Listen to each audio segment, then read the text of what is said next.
Morning student, आप सभी का ऑनलाइन क्लास में स्वागत है। आज हम क्लास 7 पसंद के सेकंड चैप्टर का अध्ययन करेंगे जिसका नाम है दादी माँ। इसको लिखा है शिव प्रसाद सिंह ने। ये अपनी जीवनी के बारे में ही लिखा है। जीवनी मतलब वो जब अभी शहर में रह रहे हैं तब उनके घर में एक पत्र आता है जो दादी माँ की मृत्यु की खबर लेकर आता है। वो बहुत दुखी होते हैं और दादी माँ के घर में बिताए हुए हर लम्हा को उन्होंने इस कहानी के माध्यम प्रस्तुत किया है। तो इस कहानी को पढ़ने के पहले हम शब्दार्थ में जाते हैं। शब्दार्थ को पढ़ने से कुछ कठिन शब्द हैं जिसको पढ़ने में हमको इस पाठ को आसानी होगी। तो सबसे पहले पढ़ते हैं शब्दार्थ। पहला उरीन, ऋण से मुक्त, पाला ठंड, अतुल बहुत अधिक, सिवान नाला, विसूचिका छूत की बीमारी, अघन पौष महीना, अभयदान निर्भीकता प्रदान करना, पछुआ पश्चिम हवाएं, संदूक अटैची, धूमिल धुंधला, विलीन समाप्त होना, काली पाखे काली पंख, साप भ्रष्ट, स्नेह सने, प्रेम से परिपूर्ण, कुनैन मिक्सचर एक प्रकार की दवाई और आपत्ति मतलब मुसीबत। ये हो गया शब्दार्थ। अब हम पढ़ेंगे इस पाठ को जिसमें शिवमंगल सिंह सुमन जी ने अपने बीते हुए समय के बारे में प्रस्तुत किया है। तो उन्होंने सबसे पहले तो यह अनुभव किया कि किस प्रकार दादी माँ उनको वहाँ पर जाने पर थोड़ी सी बुखार हो या तबीयत खराब होने पर उनकी देखभाल करती और वो बहुत ही स्नेह स्वभाव की थी, ऊपर से कड़क और अंदर से नरम। इसका मतलब है जब कोई उनसे थोड़ी सी गुस्से में बात करता या रामी की चाची जब उनसे पैसे लेने के लिए आती तो गुस्से से बात करती और उसको बहुत डांटती उसके पैसा बिना देने पर। लेकिन वही स्नेह जब रामी की चाची के घर में जाकर उसको पैसा देती, वो स्नेहपूर्ण उसके बारे में व्यक्त करता है। और आज हम पढ़ेंगे दादी माँ। कमजोरी ही अपनी पर सच तो यह है कि जरा सी कठिनाई पड़ते ही बीसों गर्मी बरसात वसंत देखने के बाद भी मेरा मन सदा नहीं तो प्राय अनमना सा हो जाता। लेखक कहते हैं कि मैं सच मानो तो मेरी ही कमजोरी है कि मैं थोड़ी सी कठिनाई देखने पर भी मैं उदास हो जाता हूँ। मेरा मन जितने भी बरसात बरखा होने पर भी मेरा मन नहीं लगता। कभी हमेशा तो नहीं लेकिन कभी कभी हो जाता है। मेरे शुभचिंतक मित्र मुंह पर मुझे प्रसन्न करने के लिए आने वाली छुट्टियों की सूचना देते और पीठ पीछे मुझे कमजोर और जरा सी प्रतिकूलता घबराने वाला कहकर मेरा मजाक उड़ाते। मेरे मित्र जो थे वो आने वाली छुट्टियों के बारे में मेरे मुंह के सामने में मुझे हंसाने की कोशिश करते, लेकिन पीठ पीछे थोड़ी सी बात में घबराने वाला व्यक्ति भी कहकर मजाक उड़ाते थे। अच्छा, अब कभी उन बातों को न सोचूंगा, ठीक है, जाने दो, सोचने से क्या होता ही क्या है। फिर बोलने लगे कि उन बातों को सोचने से क्या मतलब, कुछ भी मतलब नहीं है, उस बात को छोड़ देना चाहिए। पर बरबस मेरी आंखों के सामने शरद की शीतल किरणों समान स्वच्छ शीतल किसी धुंधली छाया नाजुक। बार बार कोशिश करने के बाद भी वह धुंधली छाया मेरी आंखों के सामने आ जाती थी। मुझे लगता जैसे कुंवार के दिन आ गए। वो हमेशा सोचने लगता कि कुंवार के महीना आ गया। मेरे गांव के चारों ओर पानी ही पानी हिलोरे ले रहा है। दूर के सिवान से बहकर आए हुआ थोथा और साई की अधगली घासें, घने वो वन प्याज की जड़ें तथा नाना प्रकार की बरसाती घासों के बीच सूरज की गर्मी को खोलते हुए नाली में सड़कर एक विचित्र गंध छोड़ रहे हैं। वो उस घटना को याद कर रहे थे जब गांव के चारों ओर पानी ही पानी था। नाली से बहाकर पानी आता हुआ जो जंगल में उगने वाले जंगली पौधे वो जो है सड़ने के बाद अजीब प्रकार के गंध छोड़ते थे और रास्ते में कीचड़ सूख गया और गांव के लड़के किनारों पर झाग भरे जलाशयों में धमाके से कूद रहे थे। पानी तो था लेकिन सूखने के बाद उन जलाशयों में कम पानी में वो बच्चे जो है कूदने लगे। अपने अपने मौसम की अपनी अपनी बातें होती। लेखक कहते हैं कि हर ऋतु की अपनी अपनी अलग अलग बात होती है। हर मौसम में अलग अलग खान पान होता है, जिसमें आषाढ़ में आम और जामुन न मिले वो सोचते हैं कि आषाढ़ में जामुन और आम ना मिलने से भी कोई मतलब नहीं, नहीं चिंता, अगहन में चिवड़ा और गुड़ ना मिले तो भी कुछ मतलब नहीं, चैत के दिनों में लाई के साथ गुड़ की पट्टी न मिले तो भी उनको कुछ अफसोस नहीं होता, लेकिन कुंवार में गंधपूर्ण झाग भरे जल में कूदना न हो तो उनको बुरा मालूम होता। हर मौसम में अलग अलग खान पान होने के बावजूद अगर वो आषाढ़ के महीने में, कुंवार के महीने में अगर जलाशय में वो न कूदे तो उनको आनंद नहीं होता। मैं भीतर हुड़क रहा था, एक दिन तो कूद सकता था, नहीं धोकर बीमार हो गया। हल्की बीमारी न जाने क्यों मुझे अच्छी लगती, थोड़ा थोड़ा ज्वर हो, सर में साधारण दर्द और खाने के दिन भर नींबू और साबुन, लेकिन इस बार ऐसी चीज नहीं थी। वो तालाब में नहाने के कारण और पोखर में नहाने के कारण उनको हल्का हल्का बुखार हो गया, लेकिन उनको अच्छा लगता थोड़ा थोड़ा ज्वर आना, साधारण सी बात है। खाने पीने में दिन भर उनको नींबू और साबु दिया जाता, लेकिन पहले से ये अलग था। जर जो चढ़ा तो चढ़ता ही गया, रजाई पर रजाई और उतरा रात 12 बजे के बाद। पहले जब लेखक को जर आता, बुखार आता तो तुरंत वो उतर जाता, वो थोड़ी थोड़ी उनको मजा भी आता, लेकिन इस बार इतना जोर से उनको बुखार चढ़ा कि रजाई से रजाई, बहुत से कपड़े उनके ऊपर डाले गए, रजाई कंबल डाला गया, लेकिन बुखार उतरने का नाम नहीं लिया और रात 12 बजे ही उनका बुखार उतरा। दिन में चादर लपटा सोया था। दादी माँ आई, शायद नहाकर आई थी उसी झाग भरे जल में। दिन भर लेखक जो है चादर में लपेटे हुए सोए थे। तभी दादी माँ आई, उनको लगा, आभास हुआ कि दादी माँ ही है, और उनको ये भी लगा कि उसी झाग भरे जलाशय में वो नहा कर आई है। पतले दुबले स्नेह सनेर पर सफेद किनारी धीर धोती, सन से सफेद बालों से सिर पर अध टपके हुए जल की शीतलता। दादी माँ बहुत ही पतली दुबली थी और सन सफेद और किनारी धारीदार वाली साड़ी पहनती थी और उनके बाल भी सफेद थे और उनके शरीर से जल टपक रहा था। आते ही उन्होंने सर पेट छुए। लेखक जब सोए हुए थे तो दादी माँ आई और सबसे पहले उनके सर और पेट को छुआ। आंचल की गांठ खोल किसी अदृश्य शक्तिशाली के चबूतरे की मिट्टी मुंह में डाली, माथे पर लगाई। जैसे ही दादी उनके पेट, लेखक के पेट और माथे को छूती हैं, उनके आंचल में गांठ बंधा था, उसको खोलने पर वो एक अदृश्य शक्ति, जिसको उन्होंने माथे पर लगाया, दिन रात चारपाई के पास बैठी रहती, कभी पंख झलती तो कभी जलते हुए हाथ पैर पर कपड़े से सहलाती। जब लेखक बीमार हुए थे, दादी दिन रात उनके पास बैठे रहती, पंखा झलते रहती और उनके पैर को छूते रहती, कपड़े से सहलाती, पर दालचीनी का लेप करती और 20 बार छू छू कर ज्वर का अनुमान करती थी। जब गांव में क्या होता है, जब किसी को बुखार हुआ तो वो देसी उपाय पहले करते हैं, बाद में डॉक्टरी करते हैं। डॉक्टरी तो बहुत कम, न के बराबर किया जाता है। सबसे पहले वो अपना देसी इलाज करते हैं। उसी प्रकार दादी माँ ने दालचीनी का प्रयोग किया और लेप लगाया और बार बार जड़ को छू रही थी कि शायद कम हुआ या नहीं।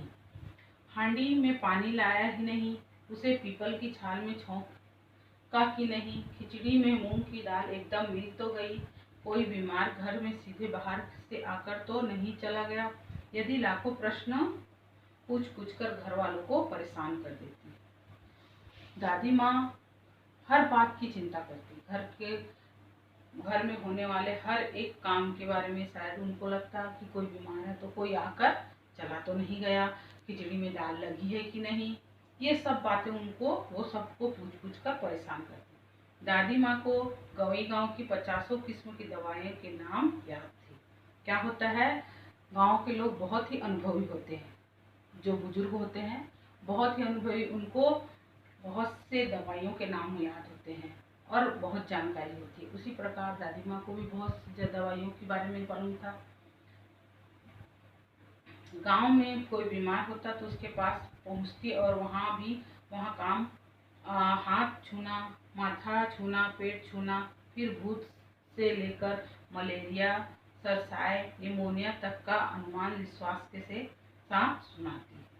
गांव में अगर किसी की तबीयत खराब हुई तो वो माथा छूकर, पेट छूकर अनुमान लगा लेती, हाथ छूकर भी अनुमान लगाती कि उसको क्या हुआ। यहाँ तक कि भूत हो या मलेरिया हो, सरसा हो, ये प्रकार की बीमारी, उसको भी वो अनुमान के साथ कर सकती कि ये क्या बीमारी है।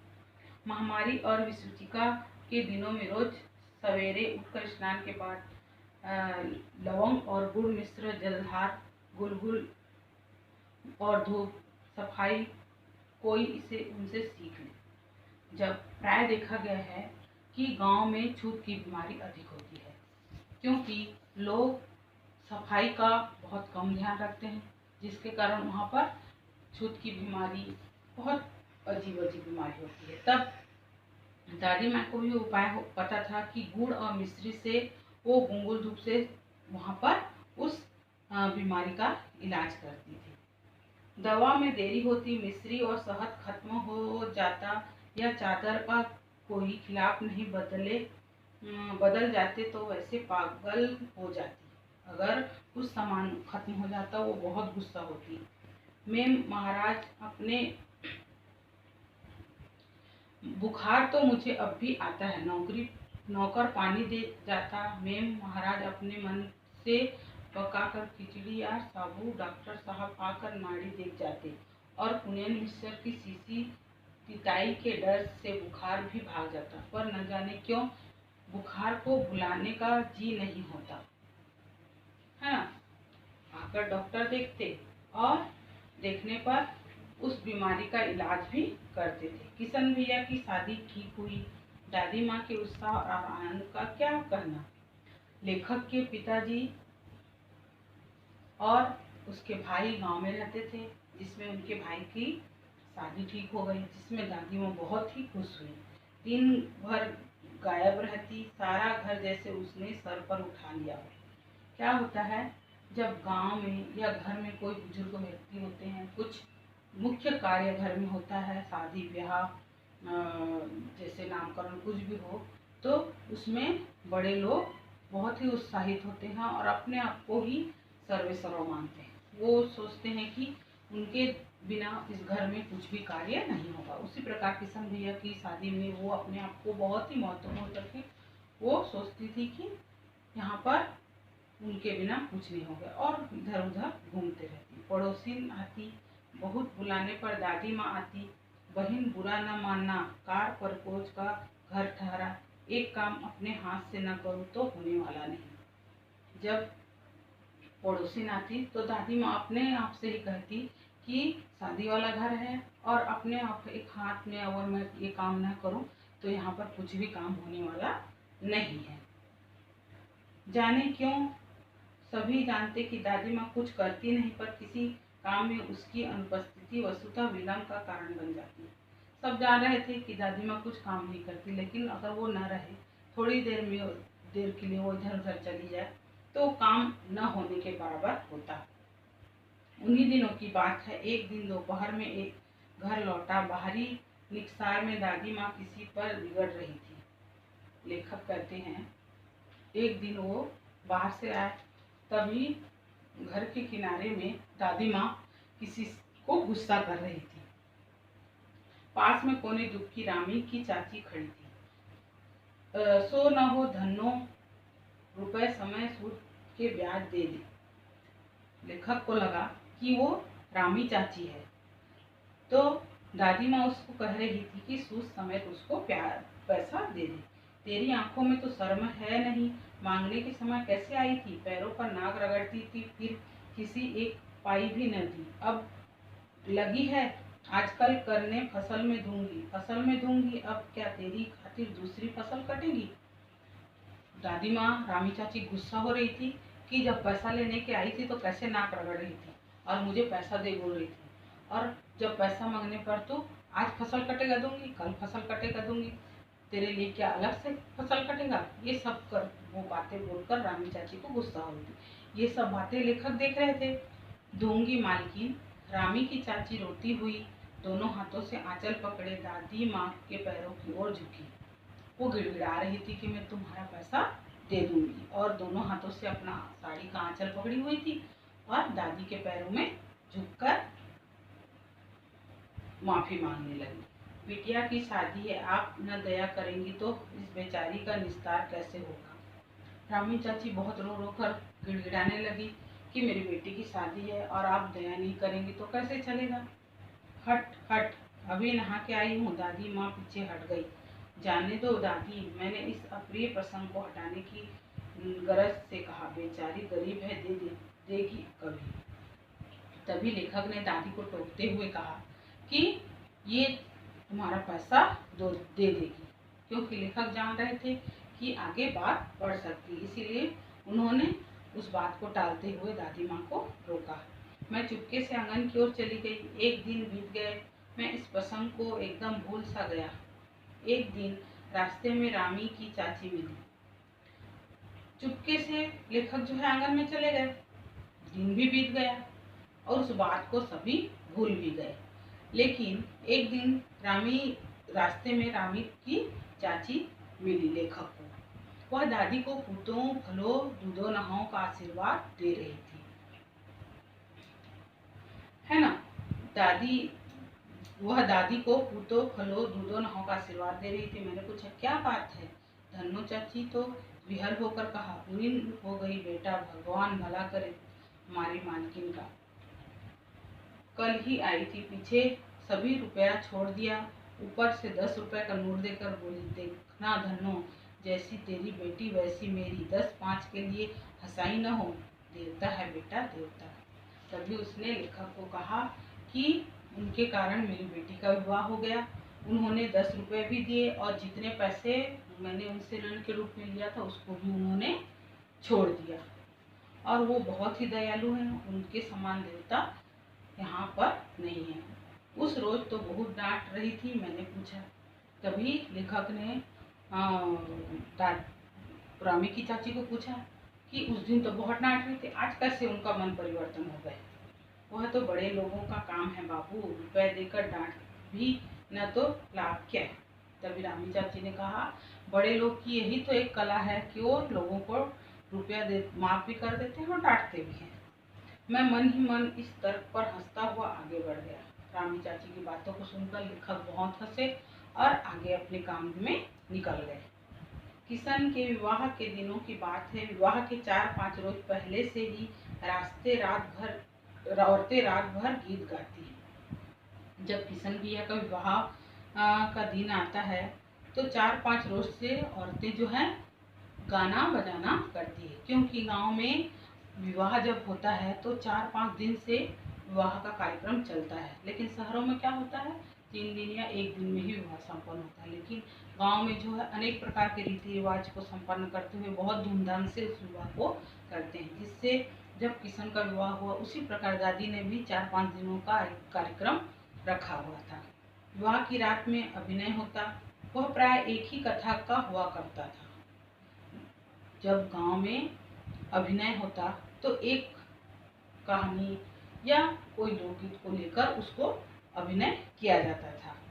उसमें विवाह को लेकर पुत्र प्राप्ति तक के सभी दृश्य दिखाए जाते, जैसे उस नाटक में होता या उस अभिनय में होता। जब विवाह होता है और पुत्र प्राप्ति तक के हर दृश्य का वहाँ पर वर्णन एक नाटकीय रूप में किया जाता है। कभी पाठ औरतें करती हैं। सभी औरतें इस पाठ का अभिनय करती। मैं बीमार होने के कारण बारात में न जा सका। मेरा भाई राघव दालान में सो रहा था।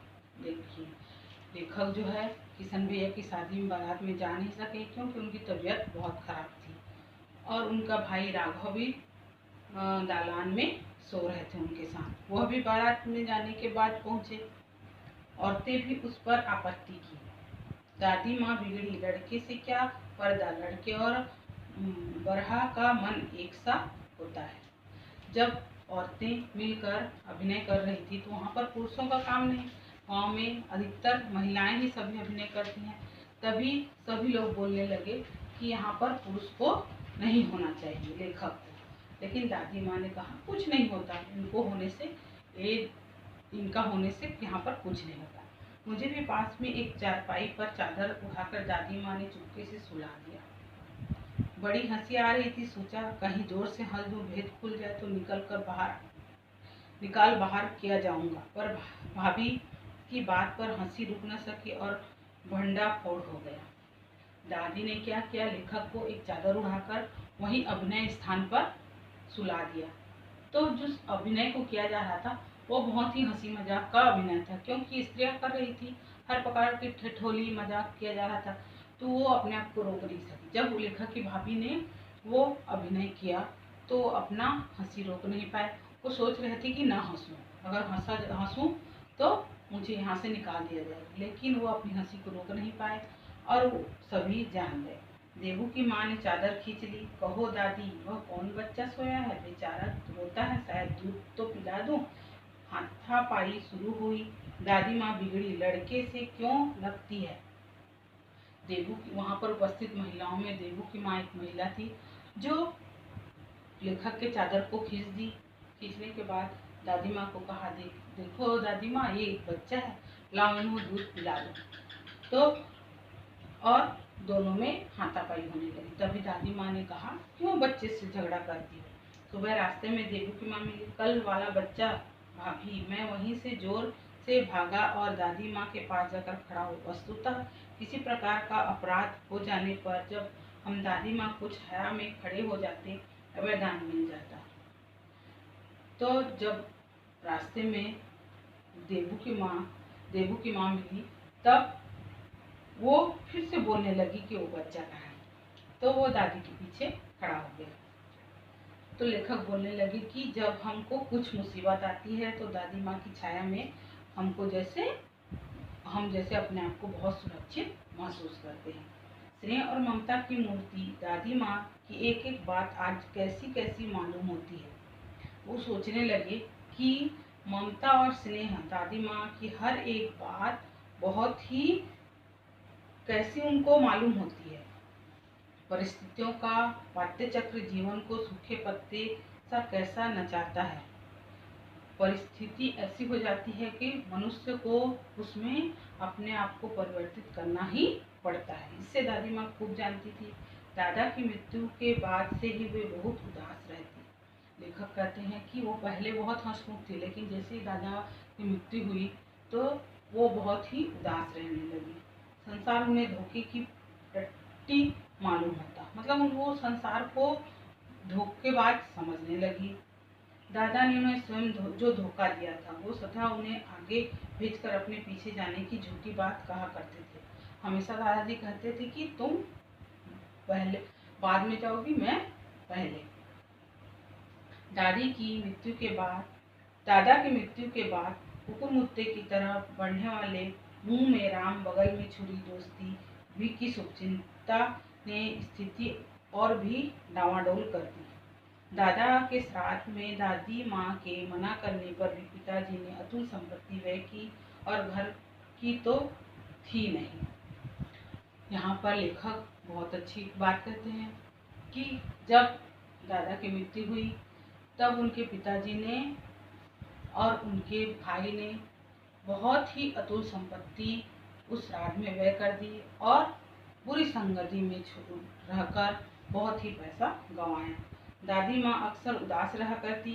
माघ के दिन थे, कड़ाके का जाड़ा पड़ रहा था। दादा की मृत्यु के बाद हमेशा दादी उदास रहती और माघ का महीना होने के कारण बहुत ठंड पड़ रही थी। पछुआ का सन्नाटा और पाले की शीत हड्डियों की घुसी जा रही थी। इतना ठंड था कि हड्डियों को भी वो ठंड बढ़ा दे रहा था। शाम को मैंने देखा दादी माँ गीली धोती पहने कोने वाले घर में एक संदूक पर दिया जलाए हाथ जोड़कर बैठी है। इतनी शाम को दादी माँ जो है अपने आप को गीला किए हुए एक संदूक के सामने दिया जलाकर बैठी है। ये लेखक सब देख रहे थे। उनके स्नेह कातर आंखों में मैंने आंसू कभी नहीं देखे थे। मैं बहुत देर तक मन मारे उनके पास बैठा रहा। आज तक लेखक ने कभी भी दादी माँ की आंखों में आंसू नहीं देखे थे, लेकिन अपने मन को वो पत्थर करके उनके पास बैठे रहे, उनकी आंखें खोली।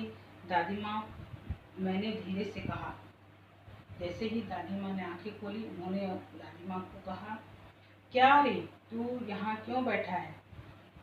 दादी माँ उनसे बोलने लगी कि तुम यहाँ क्यों बैठे हो? दादी माँ, एक बात पूछूं, बताओगी ना? मैंने उनकी स्नेहपूर्ण आंखों की ओर देखा। जब लेखक को दादी ने पूछा तुम क्यों बैठे हो, तभी लेखक ने उल्टा उनको प्रश्न किया कि एक प्रश्न करूं आपसे, एक बात पूछूं? तो मैंने उन स्नेहपूर्ण आंखों की ओर देखा। क्या है, पूछ। तुम रोती थी? तो दादी माँ मुस्कुराई, पागल, तूने अभी खाना भी नहीं खाया, चल चल चल। तब लेखक कहते हैं, तुम रो रही थी दादी माँ? तभी उस लेखक को दादी माँ समझाते हुए कहा कि पगला है तू, चल, खाना नहीं खाया तो खाने चल, धोती तो बदल लो दादी माँ, मैंने कहा। दादी माँ ने उनकी साड़ी को बदलने के लिए कहा। मुझे सर्दी गर्मी नहीं लगती बेटा, वो मुझे खींचती रसोई में ले गई। लेखक के कहने पर भी दादी माँ ने कपड़ा नहीं बदला और कहा कि मुझे ठंड गर्मी कुछ नहीं लगती, और उसको लेखक को खींचते हुए रसोई घर में ले गई। सुबह मैंने देखा चारपाई पर बैठे पिताजी और किशन भैया मन मारे कुछ सोच रहे हैं।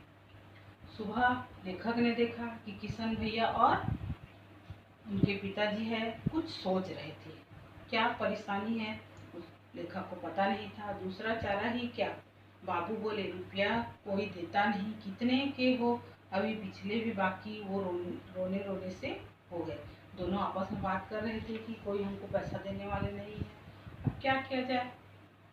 रोते क्यों हो रे? दादी माँ ने उनका माथा सहलाते हुए कहा। तभी दादी माँ उनके पास आई और रो क्यों रहे हो? उनका माथा सहलाते हुए उन्हें सांत्वना दिया। मैं तो अभी हूँ ही। तुम उन्होंने संदूक खोलकर एक चमचमाती सी चीज निकाली। तेरे दादा ने यह कंगन मुझे इसी दिन के लिए पहनाया था। देखो, यहाँ पर लेखक ने दादी के दयालु भाव का वर्णन किया है कि जब उनके पिताजी और किशन भैया उदास होकर रो रहे थे पैसा की चिंता लेकर, तभी उन्होंने माथा छुआ और कहा कि तुम रोते क्यों हो? तुम्हारे लिए मैंने व्यवस्था कर रखी है। क्योंकि दादाजी ने उनको एक कंगन दी थी जो बहुत ही सुंदर चमचमाती हुई थी, और उन्होंने उसको अपने बेटे को दिया।